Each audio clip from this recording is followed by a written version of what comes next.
Hari ni bersama Ina Hitam. Ina Hitam dia tengok dekat Facebook, kat Twitter, dekat YouTube orang buat video macam mana nak makan tak kena lipstick.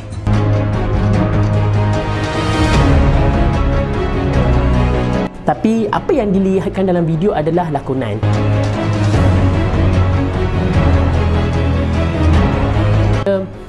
Seawal umur 6, 5 tahun, 7 tahun macam tu, saya dah dilatih oleh Zapin, joget, inang macam tu. So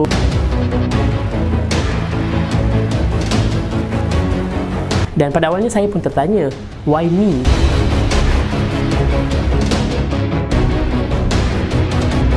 I want A+ for my subject. Saya nak score that subject. I have to do it. I have to achieve it.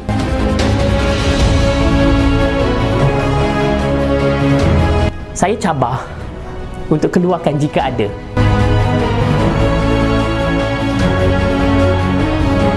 So, kalau di peringkat ini pun kita bantutkan, kita tak percayakan mereka, how we gonna make them ready for the industry out there?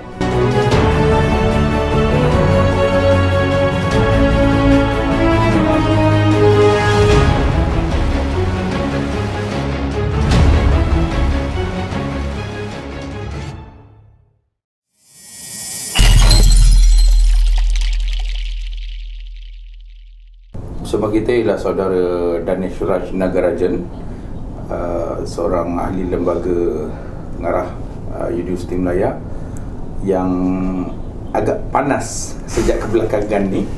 Jadi boleh saudara kenalkan diri saudara dulu untuk pengetahuan semua. Salam, ya, saya Danesh Raj Nagarajan, seorang graduan Universiti Melaya. Kini saya menetap di Kuala Lumpur, tak jauh. I'm staying in Damansara lah. My house is in Damansara. Saya memang duduk Damansara, very nearby to UM. So and yeah, my working space pun sometime in Parliament, sometime in Putrajaya. So I'm staying around here lah now. Okay. Boleh saudara Danesh gambarkan wajah dan perwatakan sebenar diri saudara? Kalau nak gambarkan, saya boleh menari ni. Saya seawal umur 6, 5 tahun, 7 tahun macam tu, saya dah dilatih oleh Zapin, joget, inang macam tu. So seni seni budaya bangsa ni memang dalam naluri saya lah. Sebab mak saya merupakan seorang guru tari. Sekarang ni di Singapura. Dia ada pengalaman mengajar di Malaysia, Singapura dan sebagainya. So daripada kecil lagi budaya, adat budaya, benda macam ni dah revolve dalam hidup saya lah. Bukan culture yang India saja, malah tu lah saya start dengan ni tarian Zapin. Sebab saya duduk lama di Johor, so Zapin involved around in my life lah. Jadi saudara nak cakap yang saudara mendalami ilmu-ilmu Zapin tu? Yes, betul. Saya boleh katakan macam tu sebab kalau you cakap Zapin apa, sedikit sebanyak masih saya boleh recall lagi, walaupun saya dah lama tinggalkan dunia persembahan dan sebagainya. Tapi sedikit sebanyak sebab ada masa saya masih lagi train diri saya supaya ilmu yang tidak ternilai ni tak hilang daripada diri saya. Kalau nanti anda kata saya ada anak, cucu ke apa kan, I want pass that to them, sebab benda ni adalah adat budaya, warisan yang sangat mahal yang sepatutnya kita teruskan. Baik. Boleh saudara ceritakan bagaimana saudara dilantik sebagai ahli lembaga pengarah UM? Okey, kalau tanya saya bagaimana saya dilantik, pertama saya menerima panggilan lah. Cakap nama saya, dicadangkan, saya punya nama ada, dia orang minta supporting documents lah. So saya send supporting documents, aktiviti-aktiviti yang saya pernah buat dan sebagainya. Dan pada awalnya saya pun tertanya, why me? Macam tu kan.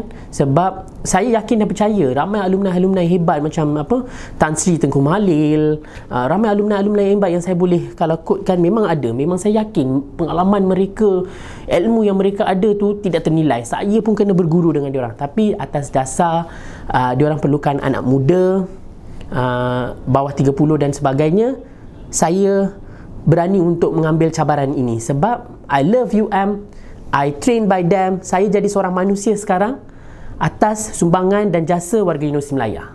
Jadi sebagai ahli lembaga pengarah ni ada kriteria tertentu lah yang saudara telah penuhi Kalau kriteria tu yang diorang katakan perlukan anak muda dan sebagainya, saya rasakan saya mampu untuk menggalas tanggungjawab tu.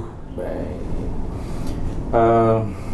Tular di media sosial perwatakan saudara dengan imej sotong serta beberapa video saudara mendalami watak lelaki lembut.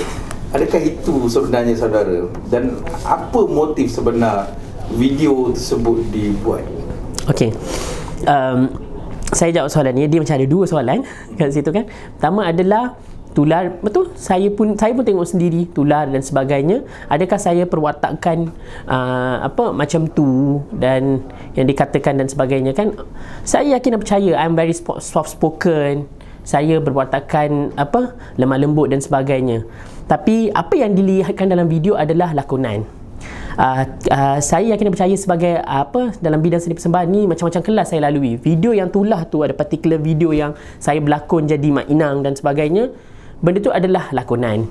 Saya daripada zaman universiti, saya ada mainkan watak macam watak Mak Inang dalam teater tradisional dan sebagainya. Saya yakinlah kalau macam sebut dekat kawan-kawan saya, dia orang boleh tahu itu adalah saya waktu kelas. Benda tu start dengan kelas, lepas tu persembahan luar pun saya terlibat dan sebagainya. Sebab saya yakin dan percaya, waktu saya berguru tu, banyak ilmu yang saya terima membuatkan saya untuk teruskan benda tu. Sebab teater tradisional ni satu benda yang kita kena pelihara lah. So video yang tular salah satunya adalah antara lakonan, latihan kelas dan sebagainya yang diupload dan sebagainya. So saya rasa benda tu betul. Saya mengaku memang itu saya.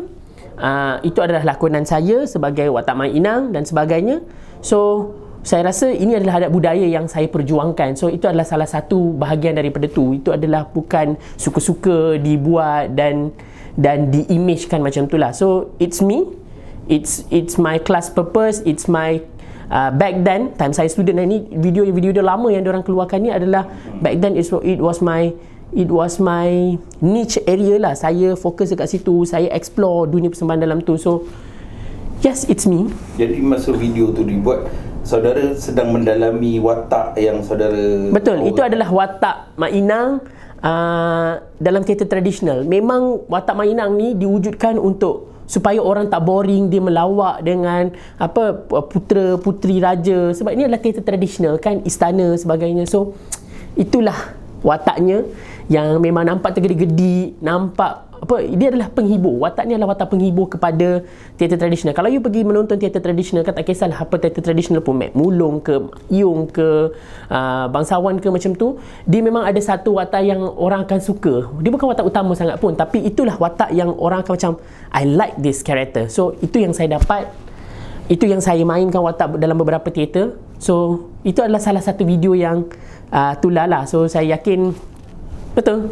Tapi ini makna jawapan tu dah ada lah. Jadi benda tu hanyalah untuk lakonan. Betul. Bukanlah diri saudara yang sebenarnya yang seperti tular dalam bukan. Okey. Tidakkah saudara sebagai ahli lembaga Universiti Melaya akan meminta maaf dan meletakkan jawatan apabila video sotong terdedah? Tidakkah ini menyinggung nilai intelektual dan imej Universiti tersohor di Malaysia? Okey. Dalam hal ni, macam saya cakap lah, siapa tak pernah ada masa lampau? Okey. Semua orang ada. If you talk to menteri yang wujud sekarang ke, siapa-siapa pun, dia orang ada pengalaman lepas yang biasalah waktu kita muda kan, apa yang kita tak explore. Saya waktu saya buat video tu, saya punya pemikiran adalah satu je. I want A+ for my subject. Saya nak score that subject. I have to do it. I have to achieve it. Itu adalah semangat yang saya ambil daripada mak saya pun. Mak saya adalah ibu tunggal, and I'm only son. Dia besarkan saya tanpa bantuan orang lain. She protected me all the way. She worked hard to prove me that I'm relevant dan sebagainya. Waktu saya ambil seni persembahan pun, ramai saudara-saudara tanya, ada masa depan ke? Apa tengah berlaku dengan anak engkau? And macam-macam lah soalan-soalan yang diajukan kepada mak saya. And she stay strong to protect me. So in order to prove that to everyone ask me questions, have to graduate on time, make sure my results is good. So saya minat lakonan, walaupun saya ambil bidang tarian dan sebagainya, saya involve dalam lakonan dan sebagainya. Sebab tu the video I did it for good purpose lah. Memang saya kena fokus, watak tu kena sampai, penyampaian tu kena jelas. Sebab tu I focus on that. So saya rasakan benda ni adalah satu usaha yang saya ambil untuk mencapai saya punya satu level, dan dalam masa yang sama saya nak expect my result is good lah. So I don't feel any problem pun on that. And saya faham apa yang digambarkan dekat luar ni adalah tanpa explanation dan sebagainya. So I guess that this explanation may help them. Sebab saya tak salahkan orang-orang yang tak kenali saya untuk accuse dari saya dan sebagainya. Sebab apa yang digambarkan kepada mereka adalah saya ni lembut, saya ni macam tu, tak ada credibility dan sebagainya. But yet spend some time, look at the back, what are the process that I went through. Sedikit sebanyak you boleh faham. So your mom inspired you so much yes, to be like this now.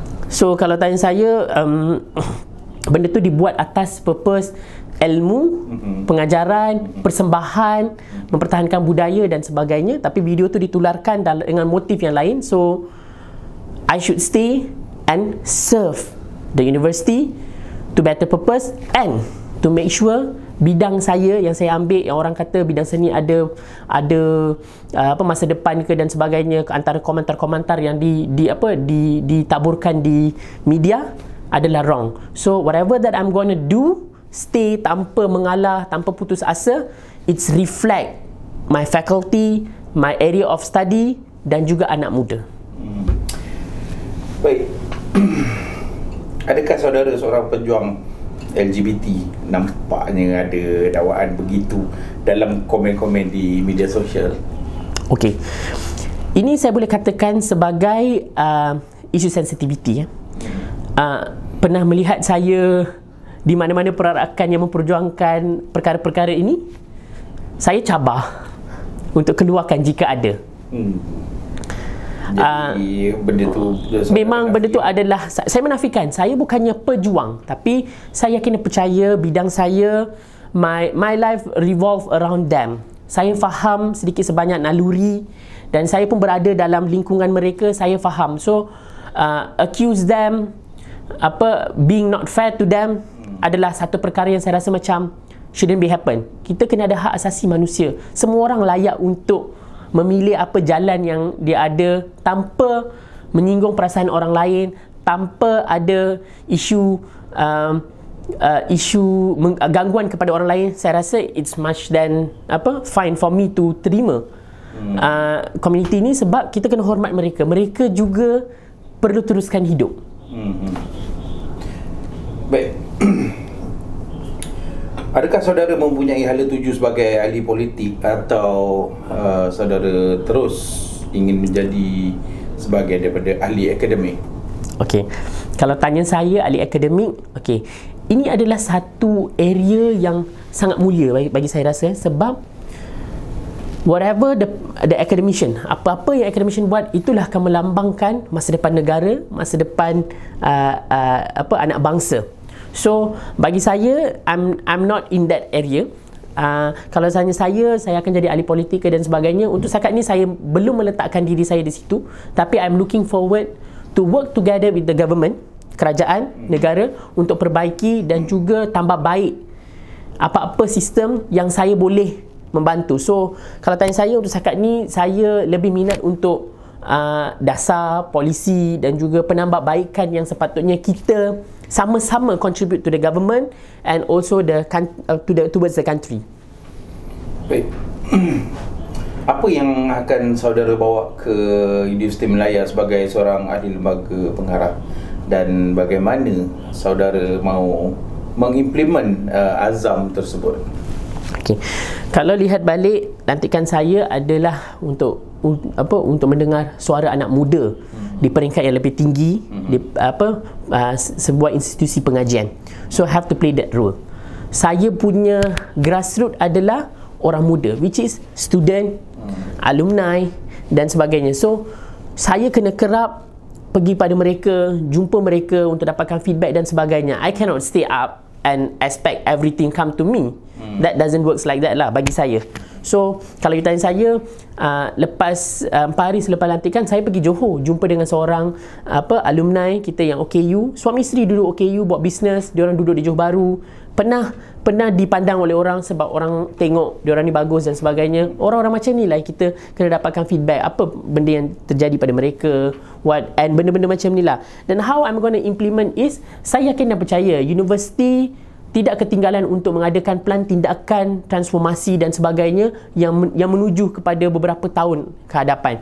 Saya rasa I have to work really, ambil kira perkara-perkara yang mereka dah rancang, and kena tengok macam mana saya boleh bawa masuk perkara-perkara yang saya ingin perjuangkan. Kalau saya perjuangkan asing daripada tu, I'm out of the system dah, sebab semua orang tengah fokus dengan something. So kita kena cuba bawa. Saya punya karakter adalah, saya bukan jenis yang berdiri di luar dan menyala ataupun bercakap. I wanted to be in the system, help the system, guide the system, appreciate the system, and bring it to the way that we can achieve, membawa kebaikan kepada ramai orang.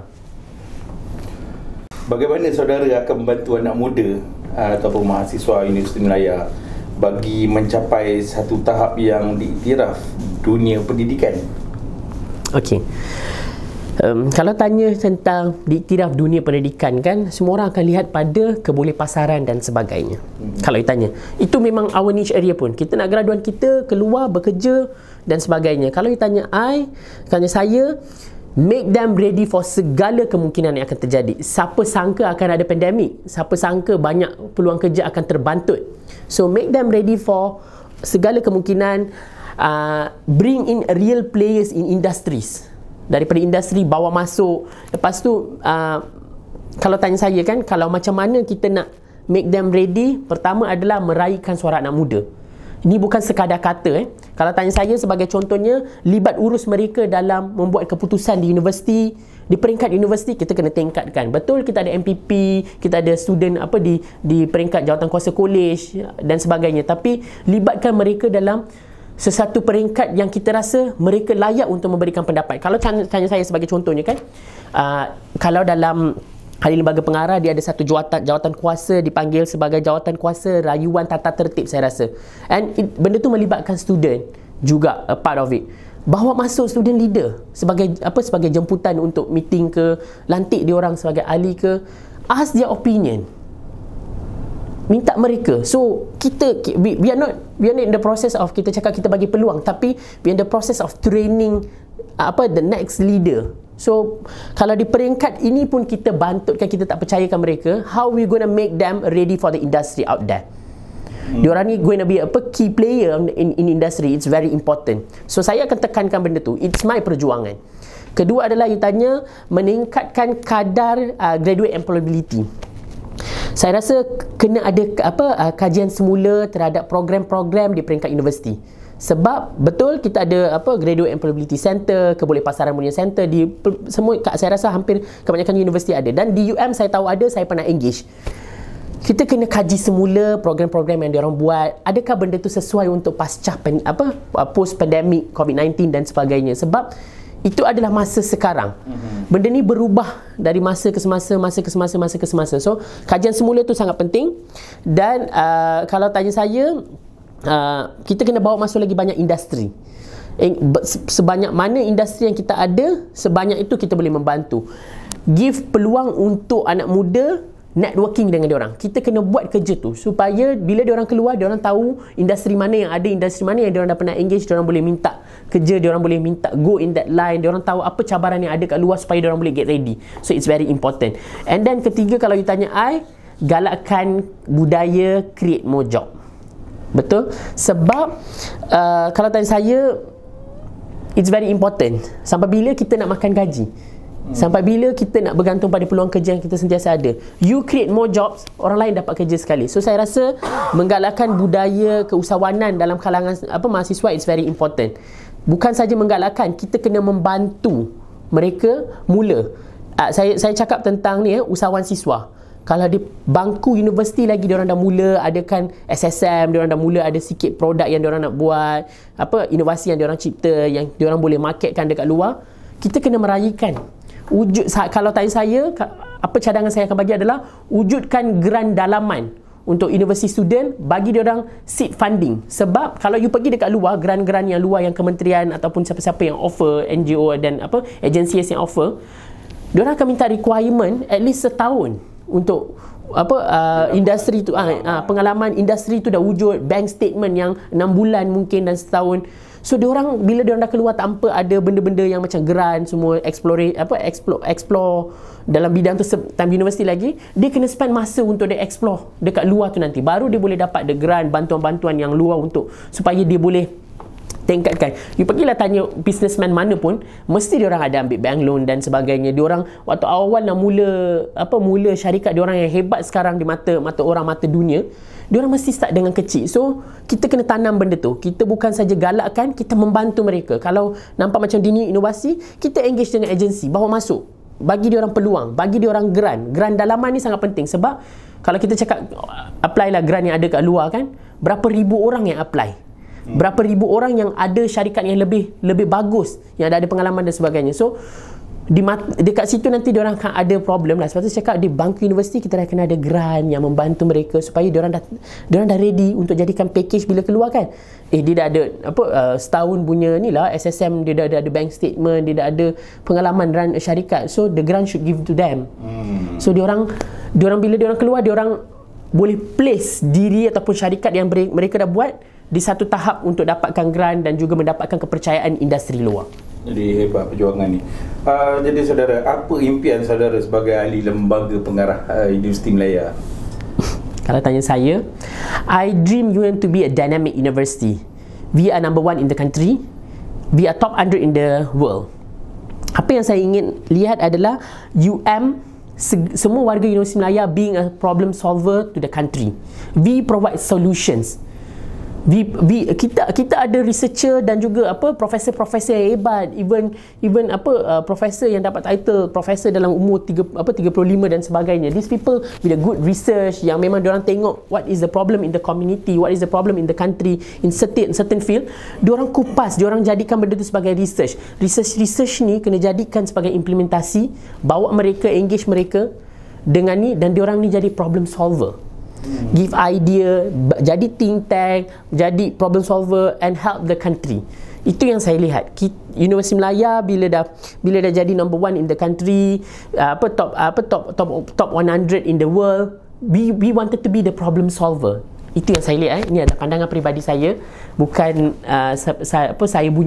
saya sebagai ahli lembaga pengarah dan sebagainya, tapi ini adalah satu benda yang saya rasa UM kena capai. We are the problem solver of the country. Itu impian saudara lah. Itu impian saya. Okey. Ramai alumni Universiti Malaya merasakan saudara tidak layak dilantik sebagai ahli lembaga pengarah. Bagaimana saudara mahu buktikan alumni Universiti Malaya terlalu awal menghakimi saudara dengan melihat secara luaran sahaja? Okey. In this field, I will say that actions speak louder than words. Sebab apa yang ditunjukkan, apa yang digambarkan dekat luar adalah macam saya cakap lah, video yang tular dan sebagainya. Saya yakin dan percaya orang-orang yang mempersoalkan, yang memberi teguran dan sebagainya adalah ada satu perasaan yang saya boleh cakap I love that perasaan, which is sayang kepada Universiti Malaya. Diorang ni care, diorang ni sayang, diorang ni masih nak contribute, mengambil berat tentang universiti. So saya tak boleh sia-siakan teguran dan juga pandangan yang diberikan oleh mereka. So saya rasa action speaks louder than words. So berikan sedikit masa untuk saya berikan saya peluang untuk saya buktikan. Sebab saya yakin dan percaya Hasrat Menteri untuk lantik anak muda ada sebab dia. Dan macam saya cakap lah, saya tak boleh speak without any background studies. So currently kalau you tanya there is a lot of documents saya tengah go through. I have to read laporan-laporan lepas universiti, apa yang mereka dah capai, dan paling penting adalah transformation lab yang menghasilkan pelan tindakan transformasi universiti, terutamanya Universiti Malaya yang ada. Saya kena work closely towards that. So saya dalam proses mendalami dan sebagainya. Dalam masa yang sama, saya tackle isu-isu yang datang secara ad hoc, dan yang sepatutnya kita memberikan tumpuan sedikit sebanyak untuk membantu. So saya rasa saya ucapkan terima kasih lah antara orang yang kepada orang-orang yang concern, memberikan teguran, memberikan pendapat dan sebagainya. Saya ambil kira benda ni semua adalah sangat berat dan penting untuk saya berikan fokus. Tapi dalam masa yang sama, masa, peluang adalah sangat penting bagi saya. So berikan sedikit masa, berikan sedikit peluang untuk saya buktikan. This is saya bukan kata it's too early for me to judge by people. Tapi as anak muda yang naik, saya rasa ini adalah kali pertama dan dilakukan pembaruan dan sebagainya. So there is a need for me to work on. So saya kena teruskan bekerja keras untuk memastikan keluaran Universiti Malaya adalah nilainya adalah sangat valuable to the industry, to the country. So towards that, saya kena engage dengan banyak pihak, bukan sahaja student, malah staff, profesor-profesor yang saya sangat hormati, dan banyak lagi industri yang kena involve around. So saya rasa peluang, masa ni adalah sangat penting untuk saya work with them, come with the solution. Sebab saya tak nak bila saya naik, saya cakap saya nak buat ni, esok saya umum, lusa saya umum. Saya tak nak janjikan bulan dan bintang. So the background studies is very important. Apa yang saya faham mungkin 40%, apa yang orang lain faham mungkin adalah 60%. Saya kena kumpul 60% ni untuk menjadikan a solid thing that I can submit to my board, untuk implement dan sebagainya. So I'm in the process. Bagi sedikit peluang dan masa, saya akan cuba buktikan sedaya upaya. Lantikan seorang anak muda bukan sia-sia. Oh, jadi ini adalah gambaran sebenar Universiti Malaya. Hebat jawapan saudara. Dan soalan terakhir. Silakan. Apa impian saudara secara peribadi untuk negara, khususnya warga Universiti Malaya? Impian saya, impian secara peribadi saudara untuk negara dan khususnya untuk warga Universiti Malaya. Okey. Kalau tanya saya kan, saya rasa there is pelbagai bidang yang sepatutnya kerjasama. Contohnya macam orang mempertikaikan saya daripada bidang seni, how I'm gonna make changes. Saya faham ke apa yang tengah jadi dan sebagainya. So saya rasa mentaliti seperti ini kita kena ketepikan. Kita kena kerjasama, rentas bidang, rentas pemahaman dan juga rentas budaya supaya negara menjadi lebih hebat.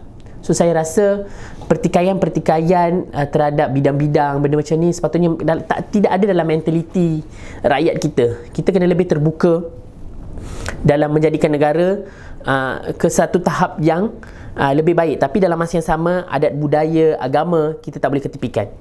So saya rasa perjuangan saya tidak akan lari jauh. Okay? Saya akan fokus on kebajikan, agama, ilmu, dan juga perpaduan. It's very important. 4 pillars yang saya sentiasa pegang. So saya rasa it's very important. So kalau tanya saya nak lihat negara di peringkat mana, saya akan cakap kita achieve pemahaman sama rata kepada 4 ni, kebajikan tanpa mempersoalkan agama, bangsa, budaya, agama tanpa menyentuh sensitiviti mana-mana agama. Kedua adalah perpaduan, kita bergaul tanpa ada batasan-batasan. Kepercayaan itu diberikan ke atas credibility, bukan kepada pengalaman ataupun masa lampau. Dan juga ilmu, kita kena we are ready to learn other people's need. Macam saya bila diletakkan untuk belajar Zapin kan, I'm so happy that I learn. Saya memahami rakan-rakan saya, budaya mereka. Saya belajar Zapin betul, tapi saya belajar nilai-nilai tambah yang ada dalam tu. Kenapa orang menari Zapin tunduk masuk slow-slow dan sebagainya? Sebab itu melambangkan kepribadian sebuah bangsa. So saya rasa benda-benda ni kena wujud. Benda ni lah yang menjadikan kita inklusif, unity in diversity. Baik, terima kasih saudara Danish Rashdagarajan atas jawapan-jawapan itu. Jadi saya harap saudara akan lebih maju sebagai ahli lembaga pengarah. Dan I would like to say to everyone who watching this, saya kena percaya tanpa doa dan juga sokongan daripada rakan-rakan, sahabat-sahabat, dan juga orang-orang yang mempunyai keperhatian keperhatian terhadap benda yang saya buat adalah sangat-sangat penting. So doa kalian akan menjadikan segalanya lebih baik. Usaha tu sangat penting. Usaha tu saya tengah berusaha. Doa daripada orang-orang sekeliling, sokongan tu sangat penting lah. So saya mohon doa dan juga sokongan daripada semua pihak. Baik, terima kasih saudara.